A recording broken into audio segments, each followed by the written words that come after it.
Welcome to Career Chinwags for the 21st century.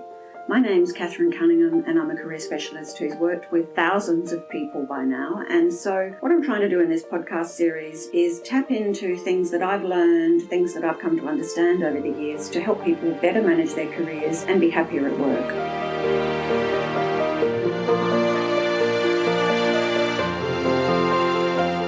So I want to talk first about MBTI. I love it. It's my favourite work, and if I'm working with somebody who's not happy at work and they only have 1 hour to work with me, I always recommend MBTI, because if you can uncover your hardwired preferences rather than learned behaviour or learned skills, you can use that information to decide what sort of work to do. So, for example, when I was at the bank, my spreadsheets were basically full of errors because I don't have natural attention to detail. Now, since then, I've learned attention to detail. Anybody who works with me on resumes gets pretty amazed at everything I spot. So, yes, I can have attention to detail, but do I want to be in a job all day where I have to absolutely focus on the task at hand and notice every slight little issue? I can tell you no. So where does it come from? I want to give you a little bit of theory before we start. I'm going to look at the 4 separate letters, MBTI, one at a time, and that will help you understand it. And I'm going to start at the back. So the I stands for indicator. MBTI is not a test. So if you go online and do one of those free versions, it's pretty well a waste of time. It is only an indicator. As an accredited practitioner, I'm bound by the ethics to only ever deliver the assessment with the debrief. Many times people think when they do the assessment that they're, for example, an ENTP, and it's only when you properly explore hardwired preferences in the debrief that they may, for example, come to understand they're not an extrovert, that was learned behaviour, they're actually fundamentally an introvert. So it's an indicator, not a test. The next letter I want to look at is the T. The T stands for type. And there's 2 issues to look at here. The first one is there are 16 types or 16 possibilities. And that is both the strength and weakness of MBTI.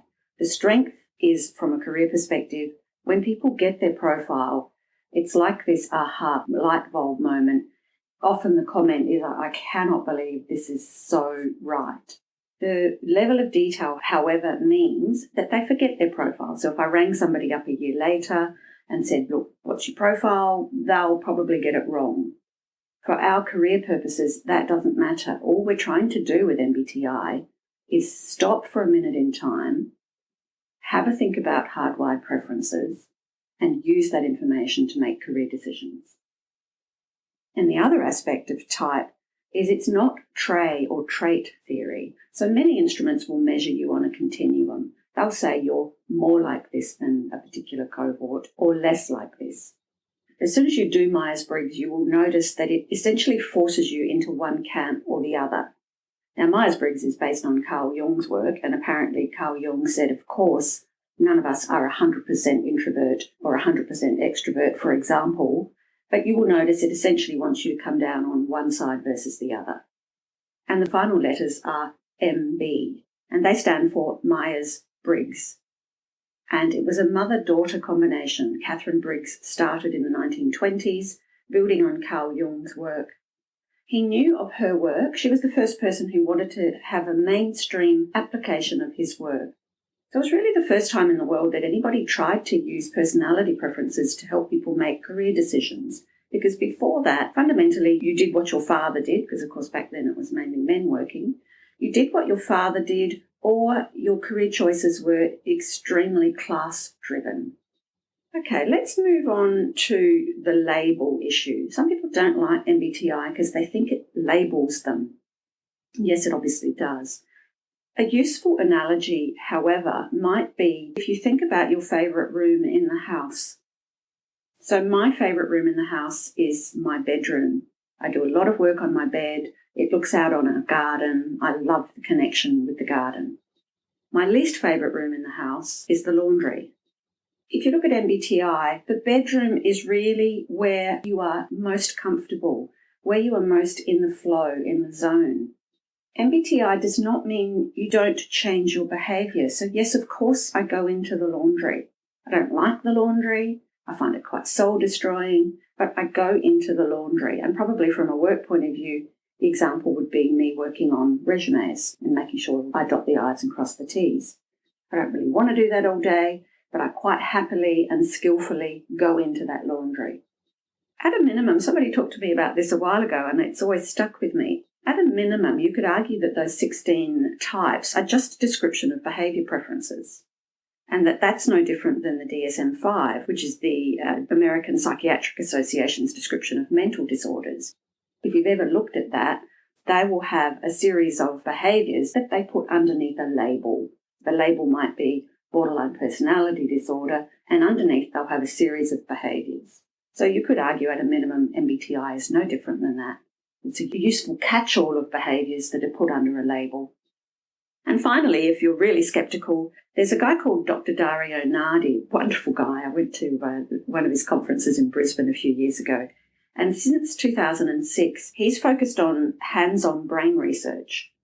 He uses real-time EEG technology to establish the link between the parts of the brain that light up when somebody's in the zone or in the flow doing an activity that matches with their MBTI preferences.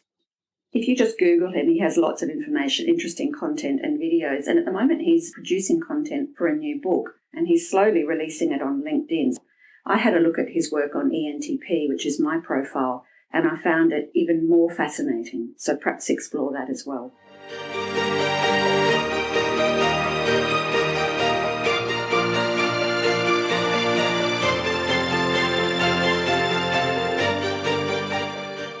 Okay, let's get started. Today I'm going to talk about one of the most mysterious of the 16 MBTI profiles, INFP. They can be summed up by the phrase, still waters run deep. INFPs make a priority of clarifying their values and living in congruence with them. They make decisions based on their values of self-understanding, individuality, and growth. At their core, they're fascinated by opportunities to explore the complexities of human personality, their own and that of others. They value relationships based on depth, authenticity, true connection, and mutual growth. They enjoy reading and discussing and reflecting on possibilities for positive change in the future. But before we go on, let's look at these 4 letters. INFP. INFP stands for introverted, intuitive, feeling, and perceiving. Introverted people are those who are energized by time alone. Intuitive people are those who focus on ideas and concepts rather than facts and details. If you're a feeler, you tend to make decisions based on feelings and values rather than analysis and reason. And if you're perceiving, you tend to prefer to be spontaneous and flexible rather than planned and organised. If we look at statistics, they're the 9th most common type, 5% of women and 4% of men. They're amongst the least likely of all types to suffer from heart disease. They're the 2nd highest of all types to report marital dissatisfaction. They're amongst the types most likely to be dissatisfied with their work. And their personal values include autonomy and creativity. They are overrepresented in occupations in counselling, writing, and the arts. INFPs are likely to be long-range visionaries, idealistic and loyal to their ideas, sensitive, concerned, and caring, curious and creative, reserved, and selective about sharing values and feelings. Famous INFPs include Princess Diana, Audrey Hepburn, John Lennon, Kurt Cobain, William Shakespeare, Carl Rogers, and Isabel Briggs-Myers, who is the creator of the Myers-Briggs Type Indicator. Now, of course, I'm interested in where each type finds career satisfaction. There's a wonderful book called Do What You Are by Tiga and Barron, and they talk about 10 key drivers that are necessary for an INFP to be happy in the workplace. I'm only going to mention 5 of them here today. Career satisfaction for an INFP means doing work that is in harmony with their own personal values and beliefs and allows them to express their vision through their work. The work needs to be done autonomously with plenty of uninterrupted time, but with periodic opportunities to bounce their ideas off people they feel respect them. The work needs to be done within a flexible structure with a minimum of rules, letting them work on projects when they feel inspired. It means work that does not require them to present their work frequently in front of groups of people or be called upon to share before it is completed to their satisfaction. The work needs to allow them to help others to grow and develop and realise their full potential.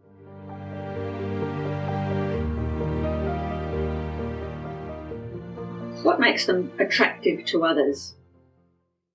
There's a group of MBTI aficionados on Quora, and the group is amazingly skilled and knowledgeable, and this comes from that group. INFPs are attractive to others because of their authenticity, the depth and complexity of their emotional landscape, their insistence on emotional sincerity, the paradoxical existence within them of the wisest old soul, but also the youthful eternal child, their offbeat personality, their philosophical bent and strong analytical skills, their emotional rawness and vulnerability, and their sense of childlike wonder and purity. So you can tell they really are an amazing profile. There's another wonderful book which strays more into executive coaching rather than career issues. I still end up talking about it with my clients because I find it so valuable myself. It's called Working Together, and it's by Isaacson and Behrens. And I'm just going to skim through some of the elements that they talk about of how an INFP operates in the workplace. The management style of INFPs is very caring, democratic, and participative.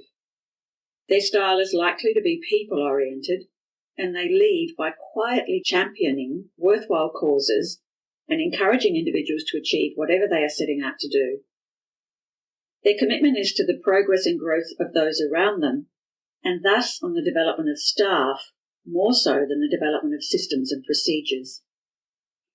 INFPs are naturally tuned into the emotions and motivations of others, and they are unusually gifted at understanding individual differences. It should come as no surprise, then, that INFPs value the approval of others and are encouraged themselves by positive feedback. When it comes to their values, INFPs value the ethical and the moral, wanting goodness, the greater good for all. Whatever INFPs decide to value or favour tends to be very carefully selected, and as a result, often turns out to be both highly personal and very deep. Indeed, the values they select over time tend to become the core of their identity and existence. Intuition is very important to INFPs. They trust both their intuition and their value assessments. Ignoring their own impressions and putting a great deal of faith in objective reasoning can sometimes backfire on them. When it comes to attitude, the basic attitude of INFPs is one of credulity and idealism. They tend to see good and potential in everyone and everything. They are not troubled by the paradoxical, and their calling is to relentlessly pursue their higher ideals. When it comes to skills, they are skilled at anything having to do with people, listening to them, facilitating them, deploying them, training them, counselling them, even though they seem to keep a certain psychological distance. INFPs are global and metaphoric in their speech. They write well and can often express themselves superbly with an artistic bent. They sometimes have difficulty communicating the intensity of what they feel, tending to strive for perfection in verbal expression. What's their driving force? INFPs have a high need for empathetic relationships. These relationships must be deep and meaningful for them to satisfy the intense hunger they feel for rapport and quality in interpersonal communication. The hallmark of their relationships is authenticity. INFPs cannot abide the counterfeit, and superficial. When it comes to their energy direction, given these skills, values and attitudes, INFPs direct a great deal of their energy toward bringing forth the potential in everyone they interact with on a day-to-day basis. They are always in search of their own unique identity and facilitate the same kind of search by others through encouraging and allowing individual potential to further emerge. Their highest goal is optimizing personal insights and self-knowledge for everyone. When it comes to authority orientation, INFPs want the person in charge to be ethical, authentic, and good. Authority is not granted by position. It is earned over time through dedication and exemplary behaviour. Their first inclination is to respect their superior and to seek approval from the person in charge. When it comes to conflict resolution, it's no surprise that INFPs prefer harmonious situations and may ignore conflicts as long as humanly possible. They typically are very distressed by conflict and find confrontations to be a last resort in resolving differences. And finally, let's look at their blind spots and pitfalls.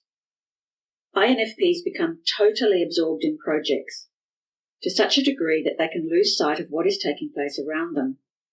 They tend to work in bursts of energy which may not coincide with the needs of the job. In other words, they tend to be more project-driven than time priority-driven.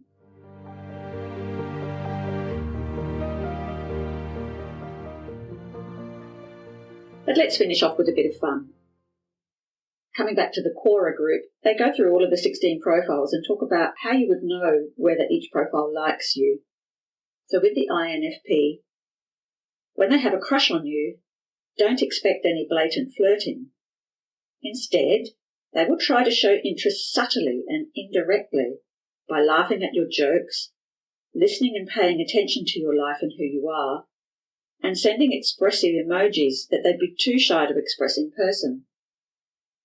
They want to show you that they care about you through the little things they'll do. Typically guarded, they may subject themselves to the risk of embarrassment and open up themselves to you and show you the artistic projects they've been working on, or the little things that infuse their imaginative souls. If they don't like you, they may just ghost you because they have a hard time saying no and don't like letting people down.